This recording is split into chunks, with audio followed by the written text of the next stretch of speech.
안녕하세요.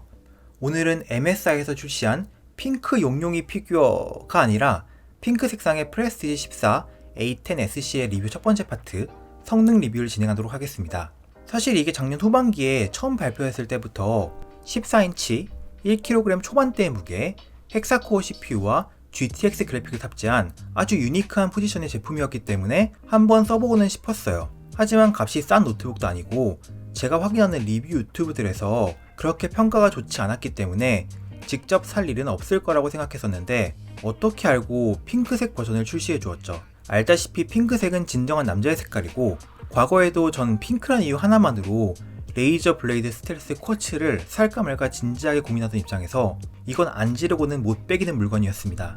그럼 스펙을 먼저 확인하겠습니다.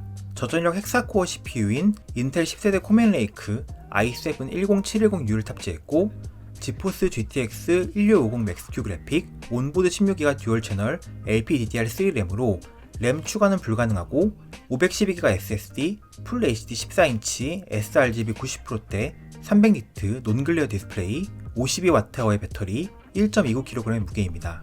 포트는 썬더볼트를 지원하는 USB-C 2개, USB-A 2개, 마이크로 SD카드 슬롯이 있으며 따로 전원 포트는 없고 썬더볼트 포트 2개 중 아무데나 USB-C 어댑터를 끼워 충전하면 됩니다. PD 충전도 지원합니다. 합판 분해는 어렵지 않아 보이나 MSI의 AS 정책에 따르면 여기 보이는 팩토리 C를 뜯어버리면 무상 보증기간이 깨질 수 있기 때문에 뜯어보진 않겠습니다. 어차피 합판을 열어봐야 업그레이드 할 수 있는 부분도 거의 없습니다. 쿨링팬은 단 한 개이고 2개의 히트파이프를 가지고 있어 다소 빈약한 쿨링 시스템을 가지고 있습니다. 그럼 테스트 결과를 말씀드리겠습니다. 먼저 CPU 테스트를 위한 시네벤치 R20입니다. MSI 자체 설정에서 고성능 모드로 설정하고 테스트했습니다. 초반에는 약 42W의 전력, 약 3.1GB의 부스트 클럭을 유지하면서 최고 온도를 93도까지 찍고 점점 전력과 클럭이 떨어지면서 28W 정도의 전력으로 안정화되면서 약 2.6GB의 클럭을 유지하고 유지 온도는 약 84도 정도였습니다. 점수는 최종적으로 2254점으로 측정되었습니다. 저전력 헥사코어 치고 클럭과 점수는 나쁘지 않았고 i7-9750H와 같은 헥사코어 CPU보단 떨어지나 저전력 쿼드코어 CPU와 비교하면 코어 수만큼 성능이 향상된 것으로 보입니다. 다만 최고 온도뿐 아니라 안정화된 클럭에서도 유지 온도가 84도 정도로 굉장히 높게 설정되어 있어 발열은 상당히 있고 쿨링은 제한적인 것으로 생각됩니다. 다른 CPU 테스트에서는 긱벤치 싱글 1069, 멀티 5270점, 패스마크 종합 5117점, CPU 13319점으로 헥사코어로 인한 확실한 이점을 확인할 수 있었습니다. 파이어스트라이크 PTX 점수는 전원 연결, 고성능 모드 기준으로 15160점으로 측정되었습니다. GPU의 경우 GTX 1650 맥스큐의 긱벤치 오픈CL 점수는 35569점으로 MX250이나 아이리스 플러스 그래픽과는 비교하기 힘든 높은 점수입니다. 3D마크 파이어스트라이크 점수는 그래픽 7480점, 총점 6812점으로 평균적인 GTX 1650 맥스큐보다는 살짝 떨어지는 결과였고 일반적인 GTX 1650과 비교하면 맥스큐는 20% 안쪽의 성능 하락을 보였습니다. 온도는 최대 94도까지 올라갔습니다. 그런데 한 가지 재밌는 건 전기 어댑터 대신 더 낮은 전력의 PD 충전기를 사용하거나 배터리를 사용할 테스트를 할 때 다른 고성능 노트북들은 GPU의 성능을 제한하여 전력 소모를 제한하는 데 반해 프레스티지 14의 경우 그래픽 점수는 거의 떨어지지 않고 PTX 점수, 즉 CPU의 성능만 주로 제한됩니다. 따라서 배터리로 노트북 구동 시에도 그래픽 성능을 요구하는 작업이나 게임을 하는 것이 상대적으로 수월하겠습니다. 물론 배터리는 광탈을 하겠지만요. 타임스파이 점수 추가로 측정하였고 파이어 스트라이크와 마찬가지로 평균적인 1650 맥스큐보다 조금 떨어지는 수치였습니다. SSD는 라이트 온사의 제품이 들어가 있으며 읽기 2070, 쓰기 1130 정도로 일상적으로 쓰기에는 나쁘진 않은 수치를 보여주고 있었습니다. 프리미어 프로 인코딩 테스트에서는 제가 항상 테스트에 사용하는 1080p 시퀀스의 인코딩이 3분 4초가 걸렸고 이는 GTX 1650을 사용하는 한성 아방가르드보단 못한 수치지만 MX250을 사용한 노트북보다는 2배 이상 빠른 속도였고 시퀀스의 미리 보기 역시 부드럽게 재생되어 대부분의 풀 HD 영상 편집과 나아가 어느 정도의 4K 편집까지도 가능한 스펙으로 생각되었습니다.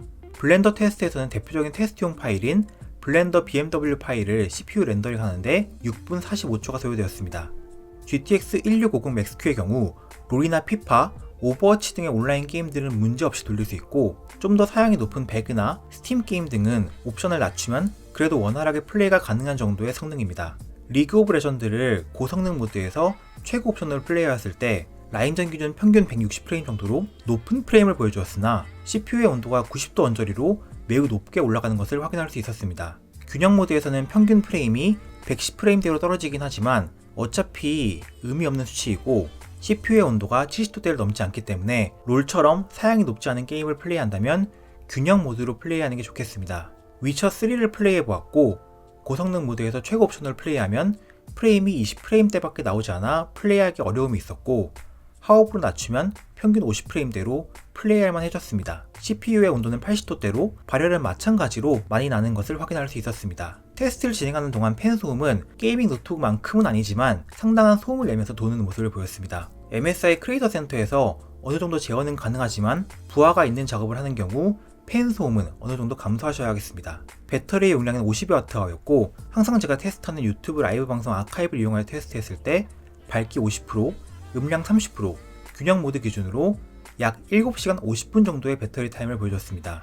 제 기대 이상의 배터리 타임이었는데 헥사코어에 외장 그래픽까지 달려있기 때문에 당연히 부하가 높은 작업을 할 때는 배터리가 순삭당하지만 유튜브 감상이나 문서 작업 등의 저부하 작업을 할 때는 굉장히 에너지 효율이 좋다는 것을 알 수 있습니다. 게다가 썬더볼트 3가 통합된 USB-C 포트를 통하여 충전이 가능하고 45W PD 충전기를 연결했을 때 저속 충전기 알림은 뜨지만 충전 자체는 문제없이 되는 것을 확인했습니다.